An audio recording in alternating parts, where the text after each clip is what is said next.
Can you hear that? Hey, what's up, everybody? Just thought I'd throw together a live thing here from the reaches of my home. And we have Kevin as well. And today we just wanted to check in with, let's see if I can adjust this. Let me go old school a little bit. Let's see if I turn it. That might be better. Yeah, so now we're just talking about the road back from divorce. Will that work? Oriente's locked. Okay. So the road back from divorce. Really, this is about how we're going to become better people because it covers everything, right, Kevin? I mean, divorce itself is ultimately, even though it seems like a huge cloud and explosion over our entire life, it's also another stepping stone to growing as a person. And I think that's a healthy way to look at that. And that encapsulates the physical, the emotional, the spiritual. So really use this as a growing piece in your life. Obviously, it's not enjoyable, but we're not talking about enjoyment. We're talking about growth, and that can be a challenge. What do you think, Kevin?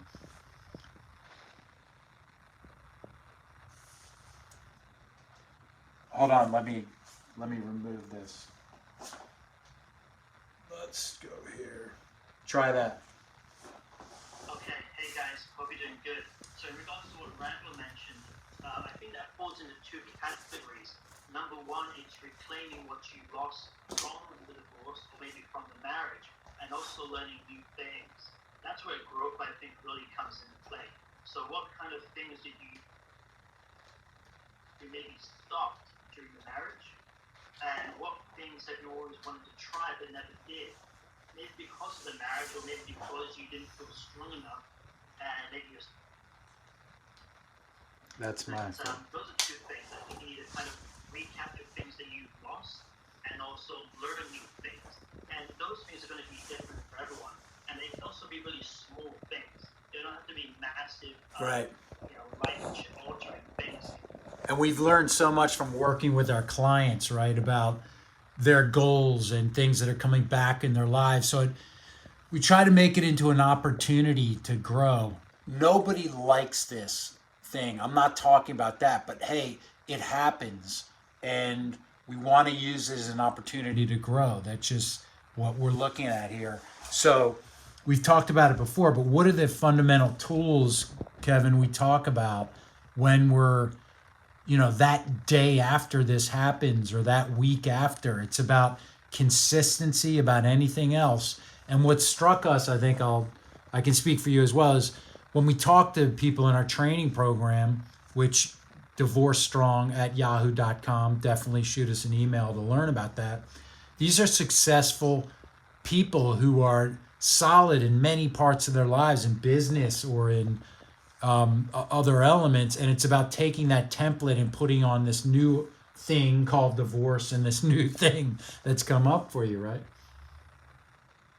Yeah, I mean, you mentioned the first day, the first week. If we're talking about that kind of time frame, the first thing, consistency is there, but mostly importantly is compassion. Just having compassion for yourself and what you're currently going through. Don't try to change too many things in one go. Just, take some time for yourself, whether that's with someone you know and trust and loves you and wants to best you, or even if it's time by yourself. You may be in a situation where you don't have anyone around, and you're just by yourself.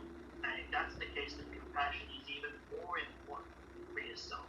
And once you're through that stage of having compassion for yourself, which you should always have, but once you're through that first week, or maybe it takes people a little bit longer, that's when you start to plan things out for yourself. Where do you want to go? Doesn't mean you have to get there tomorrow, but Randall's spoken about this before, just planting those good positive seeds. Okay, well, I want to do this in the future. Okay, what's the first step you can take to getting there? Right, Randall? I mean, I think people need to realize that it's not about just shooting for the stars and trying to get there tomorrow. Have compassion for yourself and then plan it out step by step. Like anything else. I think that's a great point. And what are three pitfalls maybe that we can look out for? As the Stoics say, we don't invite those, we just prepare for them a little bit. I think getting in the loop of obsessing over her, like what is she up to? I would say the loop of self-worth where you're drinking more than you should and these kind of things. And what might you add to that, Kevin? Well, firstly, in regards to the first thing you mentioned about that negative loop, it's also where is that going to take you? Because sometimes, especially in the early stages, you may be going through that negative loop a lot, and that just be maybe natural. But you really want to watch out: is that loop going to take you down that rabbit hole where you do something that you Right. shouldn't do? Okay, like okay, I'm thinking about her. I'm going to reach out to her. I'm going to call her, or I'm going to drive over there and see how she's doing. So it's about registering that loop, recognizing it, and then stopping it in its tracks before you do something that you don't want to do or you may regret in the future. Right. And And the other thing that I would yeah. add to it is having someone there for you that knows what it's been like. I have friends who would give me advice, but the advice, yeah, it's fine. But I have one friend who, when I was going through this, that actually going through it himself, that was the real strength because that was the real substance that I was getting from. Because even though everyone means well, when someone's been through it themselves, that's where you can really lean on that person because they've been through it before. That's what I would add. I think it's such a great foundation, great point. But look, I've talked about this before. I do think it's helpful to have a program or somebody else who's outside of that sphere.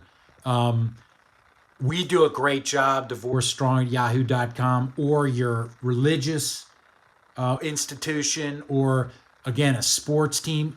I think I really would recommend some kind of program or group, and there's several levels of that. We have people who are part of a motorcycle club or rugby club. Others are affiliated with their religious institution. Those are all great, but you do want to be pushed, and that's what our program does. There are other programs out there that are fine too, but I really would encourage you to look to build a foundation in an area you're not exactly comfortable with, because comfort can keep us in the same place.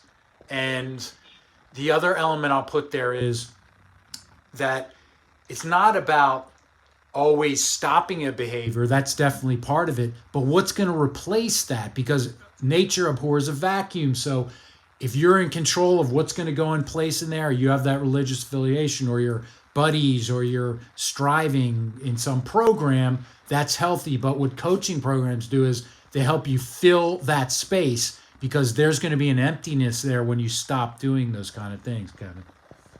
Yeah, because that emptiness, let's not forget, is it's not just about the ex. You've probably lost friendships. You may have lost your home. You may have lost some animals. You may have lost your Kids. hobbies and yeah, kids. You may have lost hobbies and interests because you used to go to this gym, but she goes there too, so I can't go there anymore. So it's not just about filling one void. You're actually filling 5 or 6 different voids. And we've had some people like that. I mean, we have one of our clients who he is affiliated with a church group and he wants to learn about this and he wants to learn about that. So we're explaining to him or helping him to understand more clearly that that's a great thing. Don't just tie yourself down to one thing. Make sure you have a variety of avenues that you can go to because as we know from COVID now, you know, COVID could shut down one of your avenues and you're stuck if you don't have anywhere else to go. But that's another thing that we kind of help people with now is that we thought this program was just going to be about people that are struggling with divorce. Right. And mostly it is. But we have a couple of Right. clients that have dealt with that issue and now they're struggling to go through to the next step because what they went through from divorce has just broken them down quite a bit. So we're just focusing on helping them rebuild their self-worth and understanding how strong they actually are as a human, making them realize that they're not just a husband, now an ex-husband, but they're also a friend, they're also a hard worker, they're also someone with character, and helping them to understand that to help them get to the next level of wherever they want to be. Really well said. And I just want to highlight again everything's going to be okay. We went through it, okay? Others have gone through it. We've seen tremendous progress with people we've worked with, not because we're so great, which we are, but not because when you do something healthy and consistent and you keep your word in that sphere and you stay to that path, it's not always sexy. but that's the way we build up. And then before you know it, you look back and your standards rise. We have clients who are like, I was with my friends and they were drinking and I had like one beer. Usually I'd have five, but I just capped it at one. Or I was up at 7 a.m. and doing some stretching and stuff, and it becomes an automatic thing. A habit is developed. And that's where we want to go. So, listen, everybody, it's going to be cool. You're going to get through it, but why not go through it and kick some butt and be at a higher level than when you entered it? That's what we're looking at here. Email us at divorcestrong@yahoo.com if you want to make strides in your life or just get through this divorce thing, which I know it's no party. It's not a cakewalk, but we can do this together. Right, Kevin? Yeah, and just remember, guys, this isn't some, or if I send an email to these guys, I'm tied down for this for months now. No, if you just want to have a 15, 20-minute Zoom call, complimentary Zoom call to get some quick tips, then just email us and we're here for you. Don't go through this alone. I agree with that. And with that, we bid you adieu. Make today a 10 out of 10. Okay? Make today a 10 out of 10. We'll talk to y'all soon. Peace.